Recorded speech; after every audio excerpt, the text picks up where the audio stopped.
ಎಲ್ರಿಗೂ ನಮಸ್ಕಾರ. ಎಲ್ಲರೂ ಹೇಗಿದ್ದೀರಾ? ನೀವು ನೋಡ್ತಾ ಇದ್ದೀರಾ ಮೇಘಾ ಹರ್ಷ ವ್ಲಾಗ್ಸ್. ನಾನು ಮೇಘನಾ. Welcome back to my channel. ಇವತ್ತಿನ ವಿಡಿಯೋದಲ್ಲಿ ಸ್ವೀಟ್ ಕಾರ್ನ್, ಮಸಾಲಾ ಸ್ವೀಟ್ ಕಾರ್ನ ಹೇಗೆ ಮಾಡೋದು ಅಂತ ನೋಡೋಣ ಬನ್ನಿ. ಯಾವಾಗಲೂ ಹೊರ್ಗಡೆ ತಿಂದಿರ್ತೀವಿ ಅಲ್ವಾ, ಈ ಥರ ಮನೇಲೂ ಕೂಡ ಟ್ರೈ ಮಾಡಿ, ತುಂಬಾ ಟೇಸ್ಟ್ ಚೆನ್ನಾಗಿ ಬರುತ್ತೆ.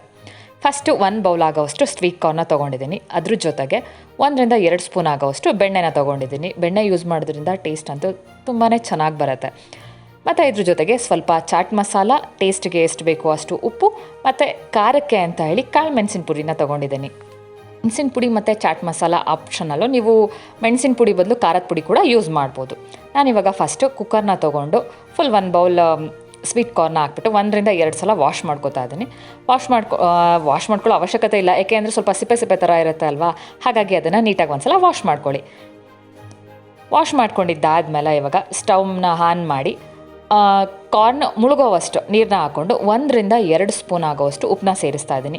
ಬೇಯ್ಬೇಕಾದ್ರೆ ಉಪ್ಪು ಸೇರಿಸಿದ್ರೆ ಸ್ವಲ್ಪ ಉಪ್ಪೆಲ್ಲ ನೀಟಾಗಿ ಹತ್ತುತ್ತೆ ಅಂತ ಹೇಳಿ ಸ್ವಲ್ಪ ಉಪ್ಪನ್ನ ಸೇರಿಸ್ತಾ ಇದ್ದೀನಿ. ಇವಾಗ ಲಿಡ್ನ ಕ್ಲೋಸ್ ಮಾಡಿ 1 ವಿಸಿಲ್ ಆಗೋಷ್ಟು, 1 ರಿಂದ 2 ವಿಸಿಲ್ ಕೂಗಿಸ್ಕೊಂಡ್ರೆ ಸಾಕು. 1 ವಿಸಿಲ್ಗೆಲ್ಲ ಬೆಂದ್ಬಿಡುತ್ತೆ, ಅಥವಾ ಬೆಂದಿಲ್ಲ ಅಂತ ಅಂದರೆ 2 ವಿಸಿಲ್ ಕೂಗಿಸ್ಕೊಳ್ಳಿ. ನೀರಲ್ಲಿ ಡೈರೆಕ್ಟ್ ಬೇಯಿಸ್ತೀನಿ ಅಂತ ಅಂದರೆ ಮೀನ್ಸ್ ಪಾತ್ರೆ ಇಟ್ಬಿಟ್ಟು ಬೇಯಿಸ್ತೀನಿ ಅಂತ ಅಂದರೆ ಸ್ವಲ್ಪ ಲೇಟ್ ಆಗುತ್ತೆ ಅನ್ನೋ ಕಾರಣಕ್ಕೆ ಅಷ್ಟು ಪೇಷನ್ಸ್ ಇರೋಲ್ಲ ಅಲ್ವಾ, ಹಾಗಾಗಿ ನಾನು ಕುಕ್ಕರಲ್ಲೇ 1 ವಿಸಿಲ್ ಕೂಗಿಸ್ಕೊಂಡೆ. ನೋಡಿ ಯಾವ ರೀತಿಯಾಗಿ ಬೆಂದಿದೆ ಅಂತ ಹೇಳಿ. ಯಾವಾಗಲೂ ಹೊರಗಡೆನೇ ತಿನ್ನೋದಕ್ಕೆ ಬೋರ್ ಆಗ್ತಾ ಇರುತ್ತೆ ಅಲ್ವಾ, ಈ ರೀತಿ ಮನೇಲೂ ಟ್ರೈ ಮಾಡಿ, ತುಂಬಾ ಚೆನ್ನಾಗಿ ಬರುತ್ತೆ. ಮತ್ತು ಮಕ್ಕಳಿಗೆಲ್ಲ ತುಂಬಾ ಇಷ್ಟ ಆಗುತ್ತೆ. ಸಂಜೆ ಟೈಮ್ ಅಂತೂ ಸ್ನ್ಯಾಕ್ಸ್ಗೆ ಹೇಳಿ ಮಾಡಿಸಿದಂಥ ರೆಸಿಪಿ ಇದು. ಇವಾಗ ನೀರನ್ನೆಲ್ಲ ಸಪ್ರೇಟ್ ಮಾಡಿಬಿಟ್ಟು ಒಂದು ಬಾಣಲೆಗೆ ತೊಗೊಂಡಿದ್ದೀನಿ, ಎಲ್ಲ ಹಾಕ್ಕೊಂಡಿದ್ದೀನಿ. ಸ್ಟವ್ ಆನ್ ಮಾಡಿಕೊಂಡು ನೀರಿನ ಅಂಶ ಎಲ್ಲ ಸ್ವಲ್ಪ ಡ್ರೈ ಆಗೋ ಥರ ಫ್ರೈ ಮಾಡ್ಕೊಳ್ಳಿ ಸಾಕು.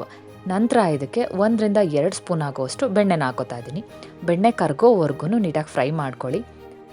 ಬೆಣ್ಣೆ ಮೆಲ್ಟ್ ಆಗ್ತಾ ಇರಬೇಕಾದ್ರೆ 1/4 ಸ್ಪೂನ್ ಆಗೋವಷ್ಟು ಚಾಟ್ ಮಸಾಲ ಹಾಕ್ಕೊಳ್ಳಿ. ಚಾಟ್ ಮಸಾಲಲ್ಲೂ ಸ್ವಲ್ಪ ಉಪ್ಪಿರೋದ್ರಿಂದ ಉಪ್ಪನ್ನ ಸ್ವಲ್ಪ ನೋಡ್ಕೊಂಡು ಹಾಕ್ಕೊಳ್ಳಿ. ಮತ್ತು ಸ್ವಲ್ಪನೇ ಕಾಳು ಮೆಣಸಿನ ಪುಡಿನ ಹಾಕೋತಾ ಇದ್ದೀನಿ. ಜಾಸ್ತಿ ಆದರೆ ಖಾರ ಆಗುತ್ತೆ ಅಂತ ಹೇಳಿ ನೀವು ಕಾಳು ಮೆಣಸಿನ ಪುಡಿ ಬದಲು ಖಾರದ ಪುಡಿನೂ ಕೂಡ ಯೂಸ್ ಮಾಡ್ಬೋದು. ಇವಾಗ ನೀಟಾಗಿ ಫ್ಲೇಮ್ನ ಹೈ ಫ್ಲೇಮಲ್ಲಿ ಇಟ್ಕೊಂಡು ಒಂದು ಸಲ ಮಿಕ್ಸ್ ಮಾಡಿಕೊಂಡು ಸ್ಟೀಮ್ನ ಆಫ್ ಮಾಡಿಬಿಡಿ. ಫೈನಲಾಗಿ ಮಸಾಲಾ ಸ್ವೀಟ್ ಕಾರ್ನ್ ರೆಡಿ ಆಯಿತು. ನೀವು ಕೂಡ ಮನೇಲಿ ಟ್ರೈ ಮಾಡಿ ಹೇಗೆ ಬಂದಿದೆ ಅಂತೇಳಿ ನಮ್ಮ ಚಾನಲ್ಗೆ ಕಮೆಂಟ್ ಮಾಡಿ ಹೇಳಿ. ಯಾರೆಲ್ಲ ನಮ್ಮ ಚಾನಲ್ನ ಫಸ್ಟ್ ಟೈಮ್ ನೋಡ್ತಾ ಇದ್ದೀರಾ, ಪ್ಲೀಸ್ ಸಬ್ಸ್ಕ್ರೈಬ್ ಮಾಡಿಕೊಂಡು ವೀಡಿಯೋಸ್ನ ನೋಡಿ. ವೀಡಿಯೋಸ್ಗೆ ಲೈಕ್ ಮಾಡಿ, ಶೇರ್ ಮಾಡಿ, ಕಮೆಂಟ್ ಮಾಡಿ, ನಮ್ಮ ಚಾನಲ್ಗೆ ಸಪೋರ್ಟ್ ಮಾಡಿ.